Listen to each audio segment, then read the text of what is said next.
podcast title, Manufacturing Mavericks. I'm not 100% sold on it, and I'm trying to get feedback as to when you got this invitation. What did you think? What was your first thought when you received it? Well, one, it was like wasn't quite sure, or I guess just an awareness standpoint, other than a couple, things in my industry where they recognize cutting edge technology and what have you. I have not seen anything talking really about the Mavericks of manufacturing. Let's use that term for right now. When I think of the term Maverick, I'm thinking cutting edge, somebody who's unorthodox, going against the norm, blazing a new path. That good or bad, it doesn't really matter. They're clearing away some of the forest to let us know what's ahead. And sometimes they're an example of what not to do, and sometimes they are the example of what to do, right? But it's about pushing the envelope. So when I think about Mavericks, I'm thinking about, okay, this is going to be something about people who are, doing what I think we're doing, which is we're doing cutting edge technology, cutting edge engineering to solve common problems. So when I saw that title, I was like, it piqued my interest. I was like, okay. Thank you. Thank you. Yeah. It piqued my interest. And then I was like, okay, well, let's see where this thing goes. I do podcasts all the time for different people, but none on the Mavericks of manufacturing. If you said it was the dawn of manufacturing or the new age of manufacturing, the evolution of manufacturing, I don't think it would have had as much impact to me. At least it wouldn't have invoked the same thoughts. So when you use the term Mavericks, it's not a word you see very often. It's not one that you throw around on a daily basis, right? So it caught my attention because one, the vocabulary is different, but two, the thoughts and the images it conjures with me. That's why. To be honest. Thank you. No. I'm like I said, I'm not a podcaster. I'm not apart from my one-on-ones with people that I know, I'm not big on this, and I really enjoy it. I'm a guest speaker at one of the universities in California in the fashion industry. So this is new to me. So I guess part of it is understanding the format, the wording behind it, because it's all about tweaking it. So that being said, I'm fascinated. When I was looking through your LinkedIn profile, I was really interested because it's something that is so far out of my norm that I was so curious to hear about it, because you talk about some rather advanced technology or the thought process in an industry that I didn't even really think had evolved to that level. So tell me about that, because I couldn't wait to speak to you about it, because it's learning something that I have no clue about. So to understand this industry, you got to understand the makeup of the industry. So when I refer to the fuel industry, I'm really referring to the home fuel marketer. So that's what we call your local propane company or your heating oil or whatever, who comes out and services your home. And I see you have a radiator heater there on the left-hand side. Mm-hmm. So I mean, you got a boiler someplace. I don't know if that boiler's probably running off oil, would be my guess. It's running on gas. Gas. Natural okay. Gas. Yeah. Propane or natural gas? Natural gas. Okay. Not so much natural gas, people, but the rest of the continental U.S. it uses propane. They're using distillate fuels, gasoline, diesels. Just to clarify, by the way, I'm a Canadian, so there you go. So first of all, that's who we're talking about mainly. Mm-hmm. And within that group, there's a pyramid, and obviously, the higher you go up, the less players there are. So in our thing, there's really 3 levels, and at the top level is really only 4 players, and that's Ferrellgas, AmeriGas, Superior Plus, and Suburban Propane. Those are the big 4 right now. Then there's a middle tier, which is very small too. There's only maybe 5 or 6 players there, and then the bottom tier is everybody else. And a lot of our industry is in that bottom tier. They are mom and pop shops. They are people who at one point or another worked for another fuel company. Either they drove a truck or they pumped fuel or what have you, and they went and bought their own truck and bought a storage tank and decided to go into business for themselves. That is the majority of our industry.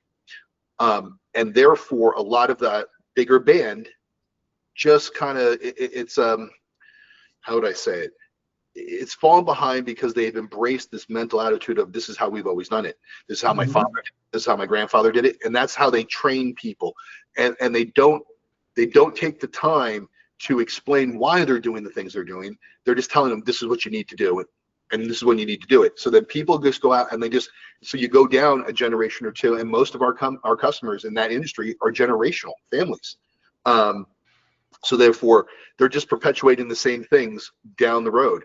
So now you've gotten to a point where there hasn't been any real, I mean, our industry, there's a lot of back office products for the fuel industry. Most of them are just now moving to the cloud. A lot of companies are still, they've got a server or a computer in their office that's running their back office software. And that thing goes completely, God help them. In our industry, we have drivers who still are driving around delivering fuel with a map, an actual physical map. And they've got to figure out what the best route is. When we have tablets now and we have satellite and we have all these things that, look, just go and this will calculate your route for you. You just have to drive and do what you need to do. This is the type of thing where our industry has been so stagnant and so stuck in their ways that they haven't really embraced new technology. And therefore, that's why I say we're many, many years behind what I consider mainstream corporate America. Or anything else in other manufacturing sectors.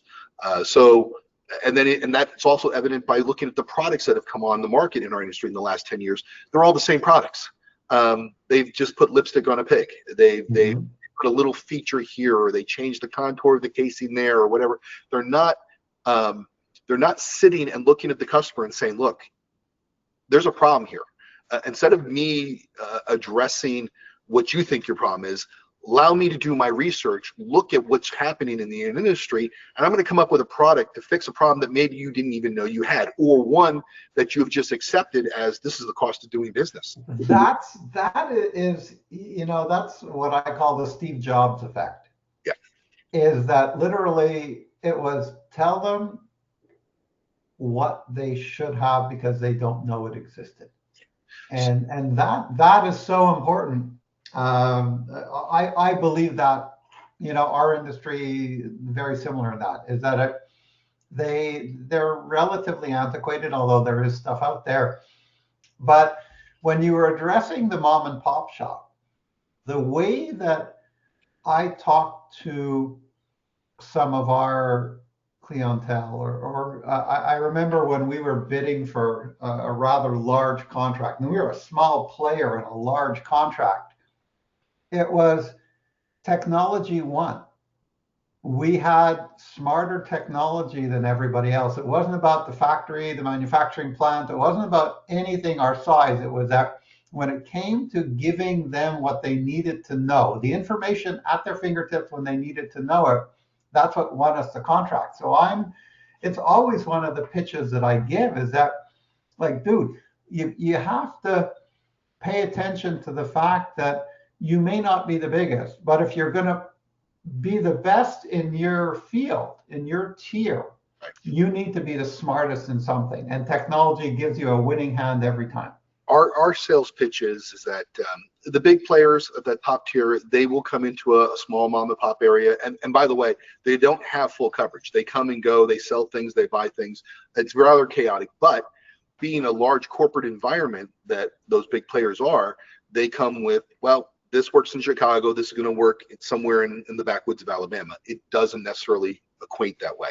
So when we talk to the lower tier customers, who are the majority of the people out there, which are the mom and pop shops, they're doing customer service in a way that the big players can't. They've got historical data there because they've been members of that community for generations. They know the people. Most of those people grew up in the same towns that they're servicing. So they have a different level of interaction with their customers. And the way we kind of go into it is we're not going to tell you how to do business. You got to figure that out. and we're just here to support you, and with the data and with solid technology that's going to help you compete. At the end of the day, we like to tell our customers, technology is the great equalizer.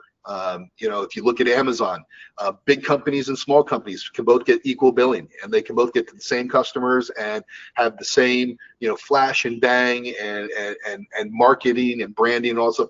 Why? Because it's the great equalizer. So when we talk to our customers, we're saying, look, fuel is only getting more expensive. It's not getting cheaper. Your costs are going up. Insurance is going up. All these things are external forces that are putting pressure on your company. At the end of the day, technology is going, if you follow guidance and you think about efficiencies, that's where you're going to be able to make up, right? That's where you're going to be able to compete with the big players, because you're investing in good technology that you're listening to, right? There's so many people who buy stuff and they're like, well, we're not following what it's telling us. Well, that's your own fault, right? But if you invest money in good technology, and you listen to what it's telling you, the idea here is it should change how you think about running your business. So for instance, part of our core business at Mopeka is we came up with a new way to measure what's in a tank, whether it be pressurized, not pressurized, and we do beyond fuel, but fuel is where we started, and that's where a majority of our customers are. Up until that point, the industry is, dependent on a float and a gauge in a tank, which is archaic. It's been around forever. Nothing's changed in that respect. It's all mechanical. However, now, how accurate is that, by the way? Like, I think of my barbecue tank, and I got this little gauge, and I don't know. So if if you have the red light, yellow light, green light kind of gauge on your, it's all based on pressure. They'll tell you it's plus or minus 10 to 15%. It's not very accurate. There hasn't been anything really accurate, other than what our competitors for the last 15 plus years, and that's why we talk about there has been no significant moving forward. So there is 3 other competitors that we have right now that are left. They all sell the exact same product on the exact same technology, which is what we call a read-ready gauge, which is all it is a little wire that Rochester Gauge makes, and you plug it into the dial of whatever tank you're trying to measure, and that'll just relay magnetically where that needle is on that gauge. The problem with that is that technology itself, they'll tell you that they're plus or minus 3 to 5% of the gauge. And then what they don't tell you is that the gauge and the float on that tank can be plus or minus 5 to 10% itself. So you could be anywhere off between 5 and 20% by the time of the end of the day. And we've, as an industry, once again, they've just accepted that. That's just the cost of doing business. So they will compete between 3 or 4 of these same kind of products, which is funny for us because we watch them and they're like, we're more accurate than this one. I'm like, how can you be? You have the same technology. You're buying the wire from the same manufacturer too. I mean, Rochester Gauge is supplying you all with the same stuff. So let's just call a spade a spade. When we came into the industry, we're engineers, we're technologists. As you've looked at my background, I've done other areas within other industries. And when I came, that was the first thing I recognized, like, wait a minute, guys, like, we're so antiquated here. This industry is ripe for disruption. And then between me and my partners, who are also engineers, we turned around and said, there's got to be a better way to do a mousetrap. And that's when we started looking at, and it started with our barbecues, honestly. We're like, there's got to be a better way to measure what's in our barbecue without it running out, or the proverbial pour hot water on your tank. Which never works, right? But how many people, we did a study once where the average amount of propane in that 20-pound cylinder, when it's returned back either to swap out or get it refilled, was somewhere between 12 and 15% still. I was always convinced. I'm convinced that I'm returning a half-empty tank. And you do it because, one, either you don't want to have 3 or 4 other tanks on standby, right? And that's what some people do. They go and buy 3 or 4 other tanks, so I always have something to swap out. Or what they do is they do the opposite. They go to the other end of the spectrum, which is, I can't worry about running out in a barbecue. I've got friends coming over, so I'm going to go over and going to fill up and whatever. That's my approach. You don't want to worry.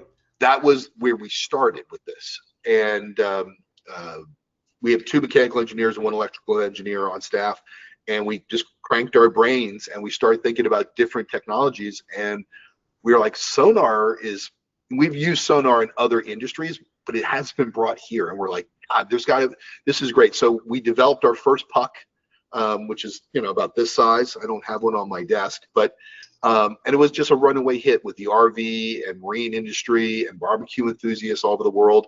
And that's where we started. And it was all about giving people the visibility, right? Data. What does this mean? And now we have customers who say, hey, on average, when I do a barbecue, it only takes me 7% of my tank, and I know exactly how many barbecues I can do with my tank now. And it's also with a generation now, the younger generations, they're used to embracing technology. Everything wants to be on their phone because that's where they spend most of their time. So this is something that they'll just naturally gravitate to, right?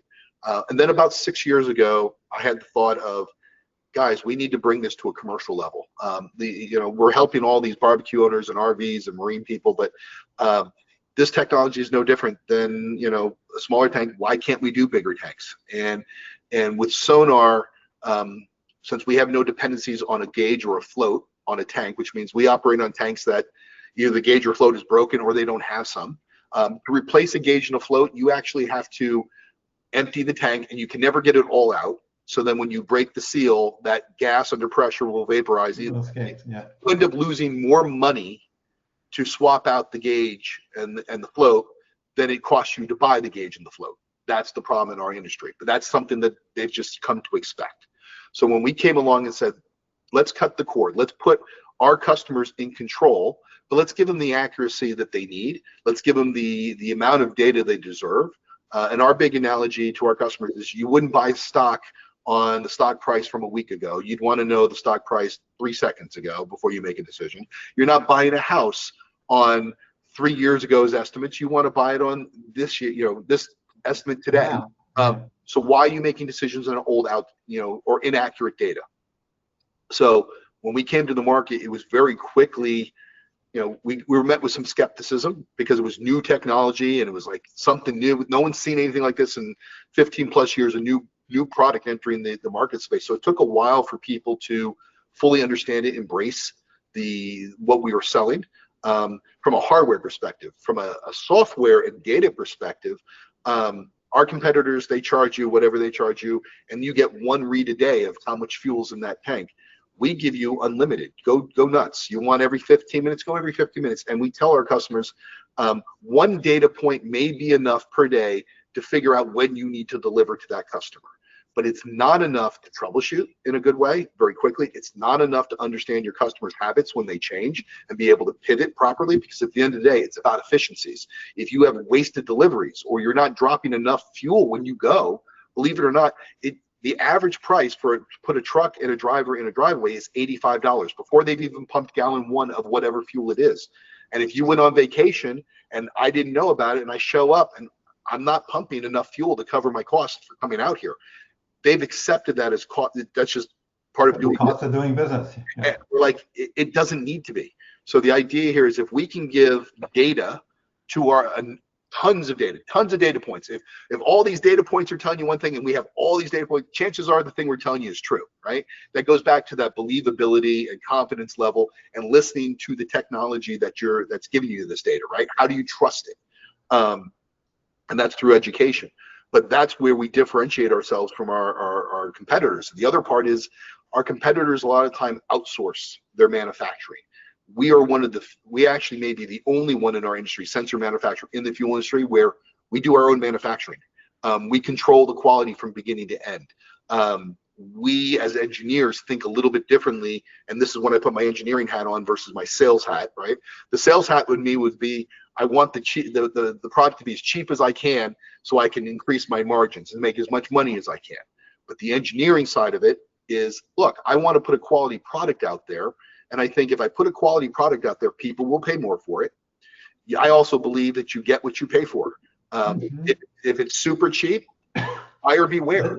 Think about it. So when we think about manufacturing from a product standpoint, we over-engineer our products. We know we do. But that's because we know in the industry our competitors don't. They don't over-engineer them. We hear, because we are out in the field all the time with the customers, we hear the anger. We get the feedback, good, positive, whatever. We hear it. And we take that to heart. I would tell you 95% of our products that we manufacture are driven by our customers versus we're going to come in and tell you this is what you need, right? There is still a little bit of element of that because we've got to bring technology and educate our customers on stuff they've never even thought of, right? Mm-hmm. But at the same time, we've got to make sure they understand what the differences are, what they're investing in, why does it cost more or cost less or what have you, but to understand the technology and question it.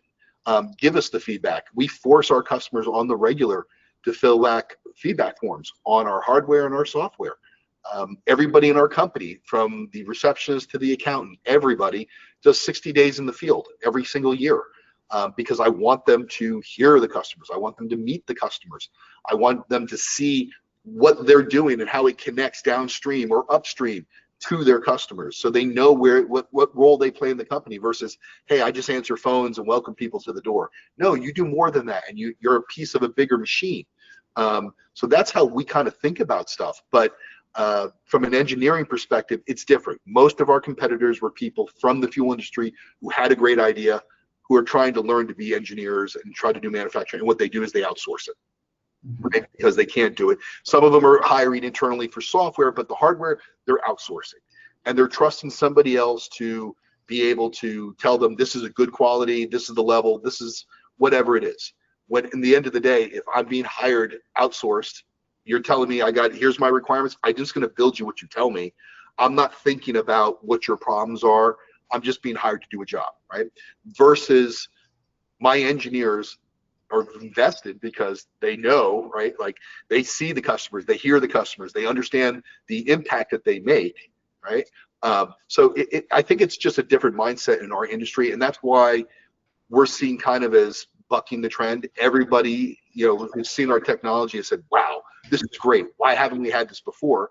And the same answer is because you didn't ask for it, right? For one. And I think you needed somebody to come out from outside the industry in to kind of bring some fresh ideas or to look at it from a different angle. We didn't have the industry experience in the fuel industry as a collective. Some of us are from that industry, but most of us were not. We didn't come in with any bad habits or misconceptions or understandings. We came in with open eyes, and we looked for opportunity. And that's really kind of the genesis of where we came from. And we're constantly bringing out new products. I first of all, I've been sitting here kind of smiling because I'm patting myself on the back, because when you talked about it, I started thinking about dolphins and about bats. Okay. And from that perspective, I was going, okay, well, if they can judge distance, and if you take the distance based on the volume, you should have an accurate read. So I was feeling pretty smart then, and then you went into it, and I was like, wow, okay. We took the industry from our customers before we came in, between the gauge and the read ready technology. The closest they could get would be somewhere between 5 and 20% close, right? Which honestly, when you look at the cost of fuel and you think about like a large storage tank, so we do a lot of rail terminals where there are 120,000 gallon storage tanks. You're off by 8 or 10% and you put millions upon millions of gallons through that, that's big money. They just accepted that. When we came along, we don't have a dependency on the gauge, so forget that, right? We can work on tanks that are broken or what have you, but we give you accuracy plus or minus of actual that's in the tank. Floats and floats and gauges can't take in the curvature of like propane tanks, which is only one of the tanks we do, but they have curvature end caps. They assume linear sides. We come along, we can map out the whole tank. So even an independent study, we were closer to 0.5% of true versus 1%. So they've never had that level of accuracy before, and they've never had that level of that much data. So when our competitors give you one read a day, and on inaccurate data, we're giving you as many as you want per day with really, really accurate data, which means you can get even more efficient. And you can also get, and I don't understand the industry well enough, but you can have basically you have that alert when you can set yourself that, okay, when I'm at 5% or when I'm at 8%, just push the button and it'll signal a recall, like a call that, okay, come fill me up. So I need to be filled up. What we've done in the industry is we've now challenged the norms. And the norm was, as an industry, every marketer had their flag go off at around 25 to 30% was when the flag would go up, and they would go out and put you on the schedule, deliver within the next 5 days or so. We did an independent study where we took 60 marketers across the US. The average size of the marketer was about 4,500 tanks in the field, which is actually small. We turned around, we took 10 sensors, 10 tanks, and we said, we're going to monitor these for 120 days. We're not going to show you the data, and then we're going to come back and we're going to talk about it. And we did this for 120 days. We came back and we said, look, if you moved, instead of delivering when he clicks off at 25, if you can deliver at 15, and that's when your flag goes off at 15, you have enough days to be able to go and deliver still. But if you do that, this average savings was 14,148 deliveries a year.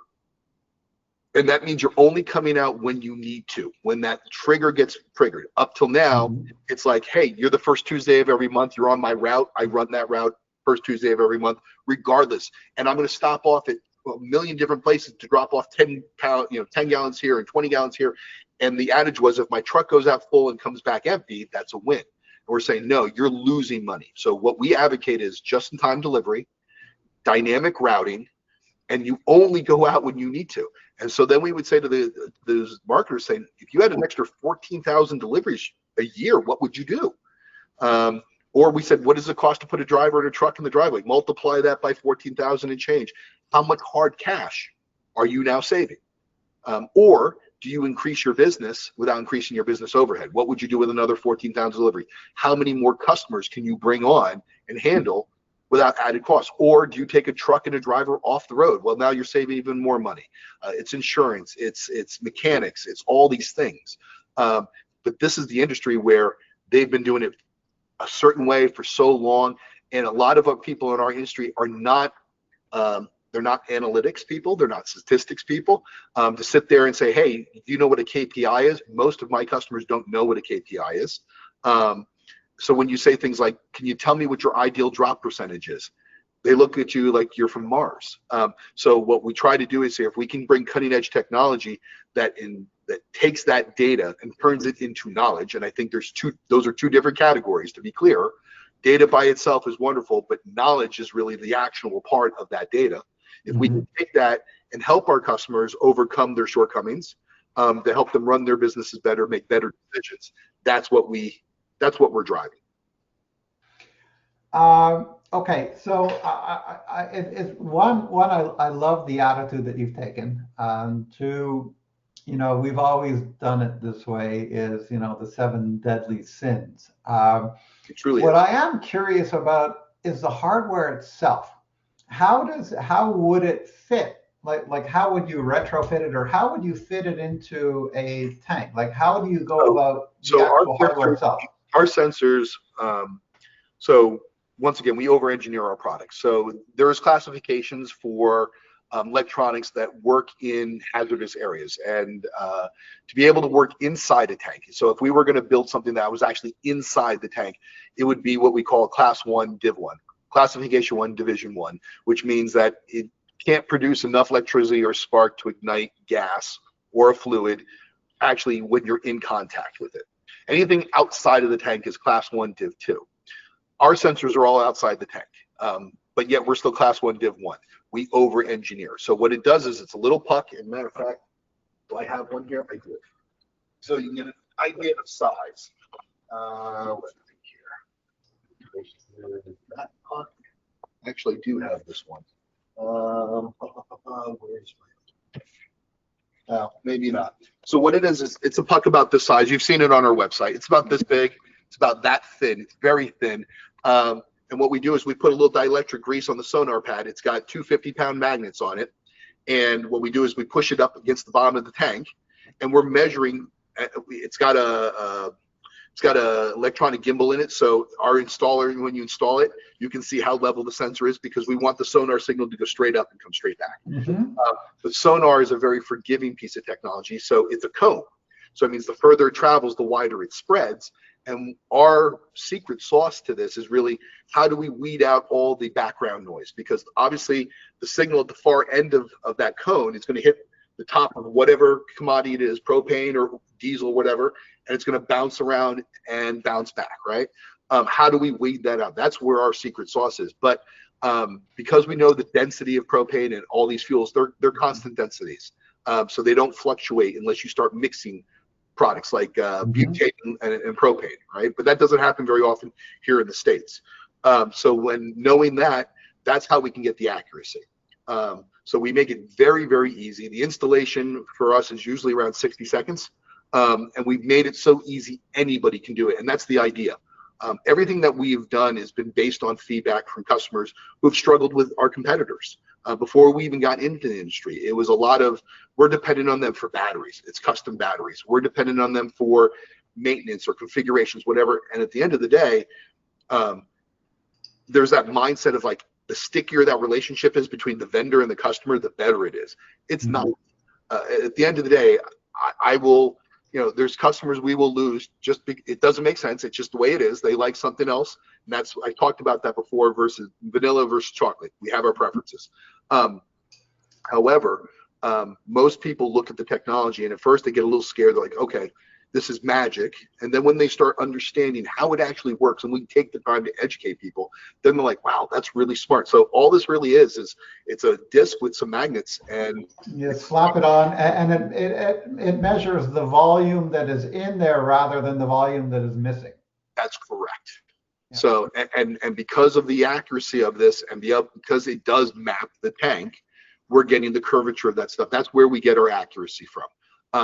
We pick up centimeter changes. We can pick up 1/100 of an inch change in any tank and fluctuation. That's a level of accuracy they've never had before. So now when you look at a marketer who's like, I delivered at 25%, and we ask all of them, like, do you know why that number is the industry number? And most of them can't tell you because they don't know. They're just, this is how we've always been told how to do it. Well, I said, the reason 25% was your flag up till now is because you didn't know if the gauge was really at 15 or was it at 35, because you had a variance of up to 20%. Right. So you could theoretically be at 5%. So instead of addressing the problem of accuracy, you've put a guardrail around yourself to accept the suboptimal outcome, which is the inefficiency. So when we explain to the customer and we show them, like, look, we'll put it on a tank. Give us a tank. We'll go toe to toe. So just right now, it's not going to be it's never going to equal what your gauge is telling you. And it's usually, the closest we've ever seen is within 3 or 4% of a gauge. But that also depends on where it is on the tank. Is it above the midway point or below the midway point? So then when we explain the technology, we tell them it doesn't matter. We don't care about the mechanics. This is how sonar works. The other part is the fact that people know that we didn't invent sonar. It's been around for a while. If the military is using it, and submarines and this, that, and the other thing, well, it's already a tried and true and accepted piece of technology. It's just bringing an already known idea, applying it in a different way in an industry that never thought about it, is really what we're doing here.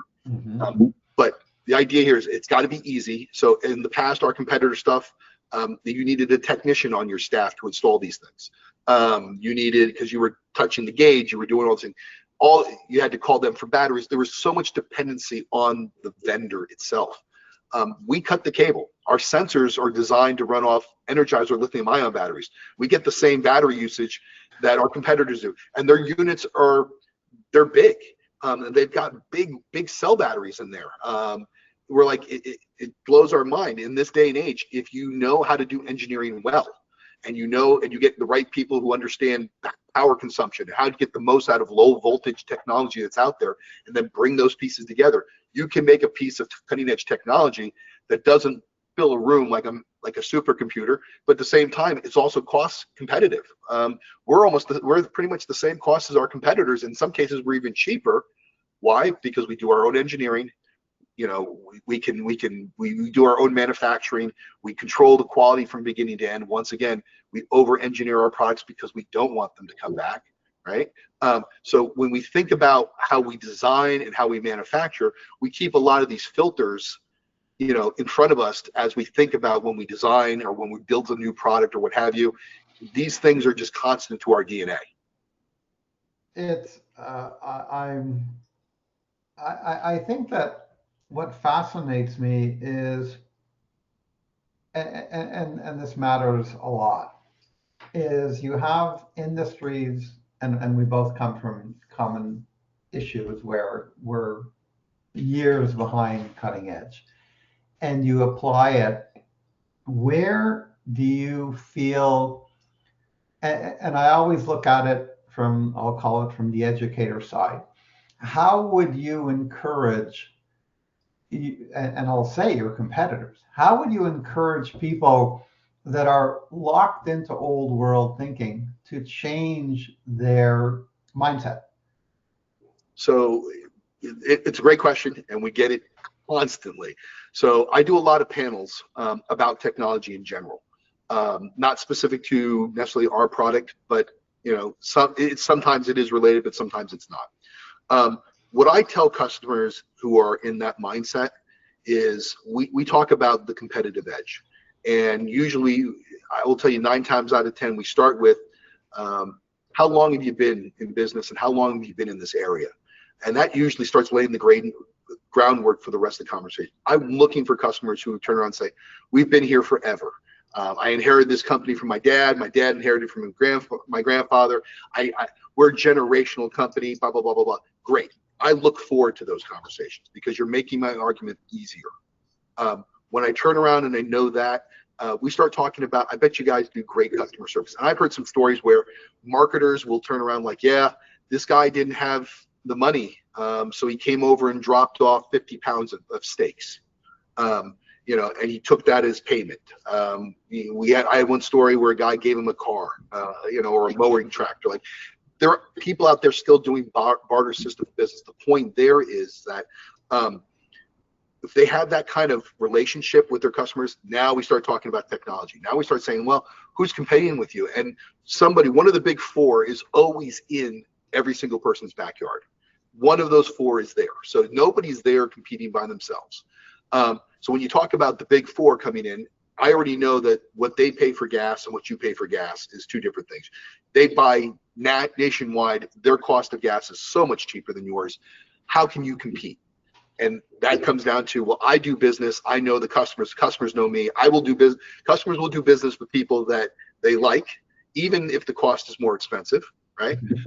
But now we're saying to those customers, saying, look, in order to compete with the AmeriGas or whoever who coming in, they've got armies of people who are doing stats, this, that, and the other thing. How do you turn around and get out your efficiency? You can already run circles around them from a customer service standpoint, and you should. So how do you turn around and even the playing field? You can't change how much fuel you buy per year, so you're not going to get the buying power that they have. So where do you look to change your operation? And that's where we start the conversation. When we start talking about what do you do for routing, which we don't have anything to do with routing, but we want to push an integrated thought process, which is we push integration. I want you to integrate my sensors with your back office. I want your back office to integrate with your routing package that's in the trucks. I want that to be a seamless thing. I want you to turn around and not have to have 4 or 5 people do that job. You've got one person who's doing oversight of that process. It's an automation thing, right? And when we talk about giving them and the other thing in our industry is until you give them solid numbers, it's all theoretical. And you can talk to anybody in the industry who's either cutting edge or not, they're all going to tell you, they know best. But at the end of the day, until you actually put numbers against things, they don't understand how impactful. Sure, they're like, yeah, if I do less deliveries, sure, I'm going to get, it means my cost. I'm going to save money. It's like that innate knowledge I know that you can't put it down. Yeah, exactly. Yeah. Then when you say, guess what? Based on how you're running company, you could gain back 14,000 plus deliveries a year. Now that blows their mind. They're like, wait a minute. Okay, I knew it could be more, but I didn't know how much more. And I was like, there's a lot of people in our industry who have this 80-20 rule sort of thing, but it's in reverse, right? They're like, that's too much effort. 80% of my effort is just 20% of the data or what I need. Like, that doesn't make sense to me. But then when you show them the real gain, they have this misconception that the gain is this, and it's really this. And what I find is that, and again, I'm only worried, like there's 4 minutes left, and there's so much more to say. For me, I find that depending on where you are at the company, at a COO level, your knowledge is way different than if you're further down down the chain. And this is important, I think, when you're dealing with sort of larger companies and competitors, is that your knowledge is far greater than someone down a little bit further down within your corporate structure. But even you'll understand this because you mentioned it, you kind of touched on it before, as an educator, right? Coming from an education standpoint. And that's what we look at as we're educators. We want to educate you on what's available to you. By knowing your audience, right, and which level you're talking to. I know if I'm talking to the president of some company, he's probably never been out in the field in probably a decade. So he's so far removed from what the people on the ground are saying. He's managing by numbers, and there may be an operations person in between. At every level, there's a different pain point or a different focus or a different value proposition. That's better conversation. They value different things at different levels. To be able to educate people and using those focuses as the basis to guide that conversation. So my conversation, obviously, with the president of the company about technology is different than the guy who's actually out installing the technology and how the man in the trenches, so to speak. Right. So you've got to kind of connect all those dots. And when we do an education thing, because we actually don't sell, we have our distributors who sell. So we don't sell directly, and we do that on purpose, is because we want our customers to come to us with questions and feedback and not worry about, oh, there's going to be a sales pitch at the end of this thing. Or if I ask a question, they're going to ask me, when are you going to do this? So we've done that on purpose, which means our customers can come to us with an unbiased questions or feedback or education standpoint. And it also helps our believability when it comes from an educational standpoint, that it's not a sales pitch driven, it's really education. We have under a minute, and I don't want us just to cut off. So, like I said, I don't know if you've looked at what I do and how I manage what we do in the manufacturing space, which can be an additional call. I don't want you to be cut off cold. So, in a few seconds, what are your final words on this conversation? Well, this has been a great conversation. I agree with you. We could continue to talk about this. I think there's more points and more avenues to go. But I would think for listeners, I think this is the type of conversations I wish I knew took place more often, because I think there's more that people can get out of it. I think this is really the eye-opening kind of conversation from a grassroots perspective. I don't know who your target audience is, whether it's the top or the bottom, but I think regardless of where you are in that chain, there's something to take away from this conversation for everybody.